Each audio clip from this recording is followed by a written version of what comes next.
Dr. Kemi Lawrence, Part 2, September 27th, 2024. In the last video, I spoke about Ioma Neji, the daughter of the chairman of ABC Transport, and her friend Meta, who is messing with a lot of Nigerian accounts. She's freezing accounts into numbers. In other words, your account can't grow. She's removing followers from Nigerian accounts, especially public figures. She's taking down pages. She's taking down posts. She's working hard on a lot of evil, and Ioma is just one of them. The second thing I want to talk to is about Mr. Femi Falana, as I spoke in the first video. Mr. Falana needs to drop the case against VDM. Nigeria is on the verge of fire. Mr. Femi Falana, drop the case against VDM. Nigeria is on the verge of fire. Okay, fearless in October, protests are coming, and people are going to speak their minds, and you cannot stop them. Those of you eating from the presidency, you know yourselves. Mr. Falana, tell the young people, the Gen Z people who are around now, and even the millennials, tell them what happened in the 90s when the EFCC would raid and take cars and houses from Yahoo boys. They still do it. Cars and houses are the main things that the Yahoo boys had when they were raided. Mr. Falana, we criticize the EFCC of selling the cars to the parastatals. Let me make that in simple English for people watching. Anytime the EFCC seizes cars, those cars are evidence of how you're going to prosecute the people you seize them from. Because some of those cars were purchased with the money they made, and some of those cars were Tokumbo cars that were literally brought to Nigeria after scamming someone online. I did the story about the car theft ring in Canada in 2007. When these cars come in, Mr. Magu, former chairman of EFCC, was actually selling these cars to the other ministries. That's the parastatals. You seize a car from a Yahoo boy, you are now selling it to another government agency to be using it as official cars. For example, if I'm a Yahoo boy or girl, and you now seize the car from me, you're supposed to park that car in EFCC premises while my investigation is going on. Instead, you liquidate the car and you sell it to the Ministry of Health for the employees to be riding around, doing business for the ministry, going to meetings. That is not how it's supposed to be. Mr. Tinubu, President Tinubu, needs to crack down on all this. This was what Mr. Magu was doing, and that's one of the reasons they removed him.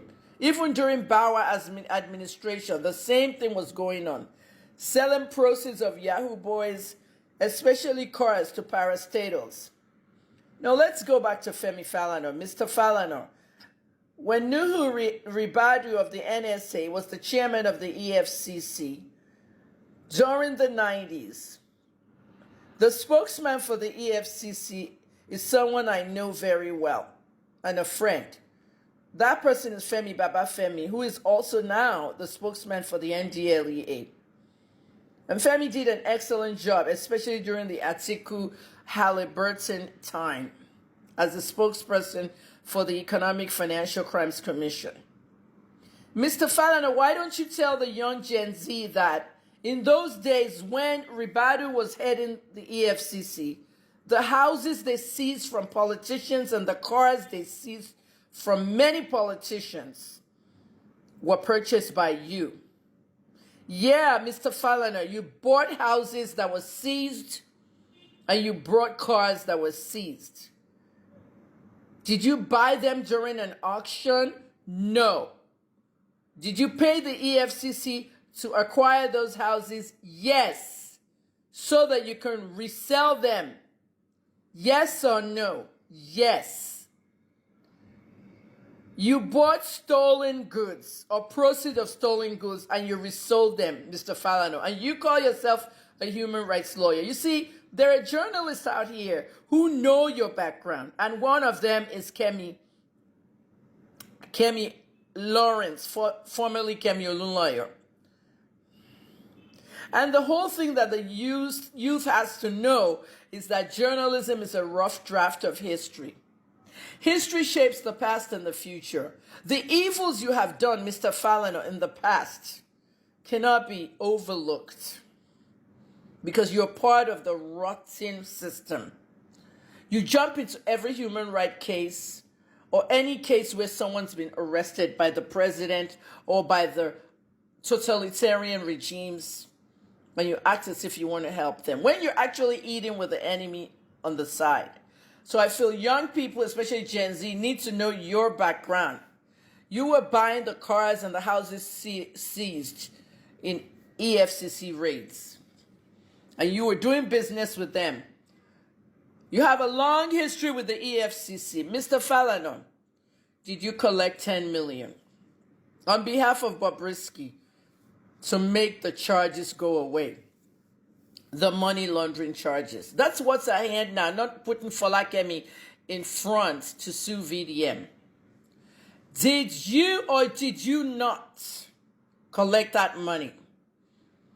Even if it was 1 million, did you collect any money to help Bobrisky get charges dropped? We need to know that.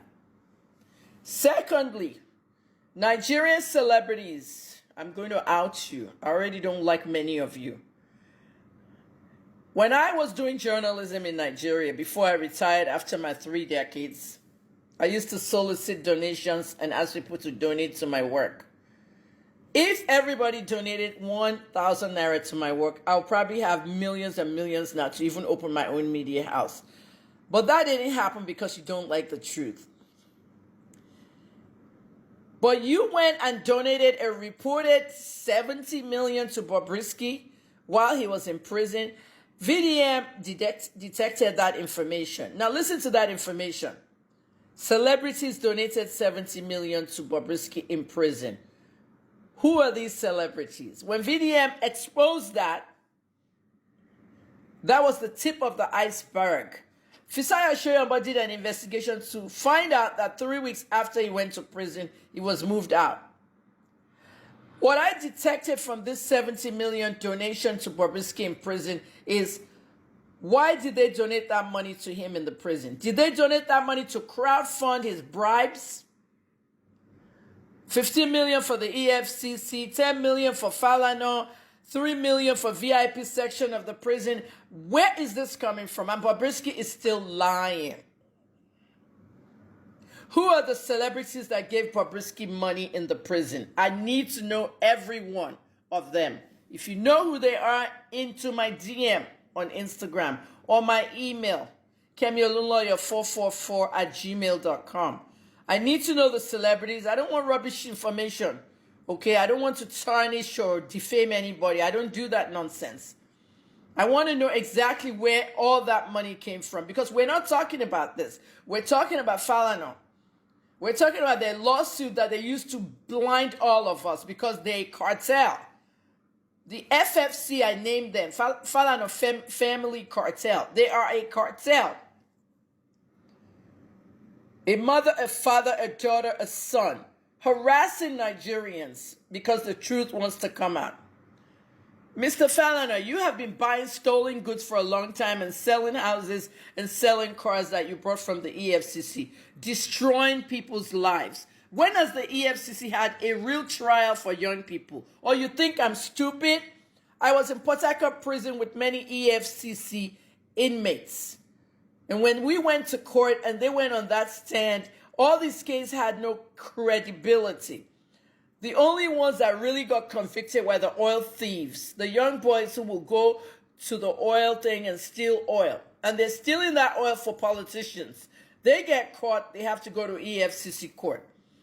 The federal court that I went to for my case in the Biomi's case, I saw a lot of them on the stands.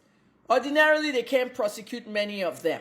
Look at the boys that were arrested in Delta. Bright Edafe, spokesman PPRO.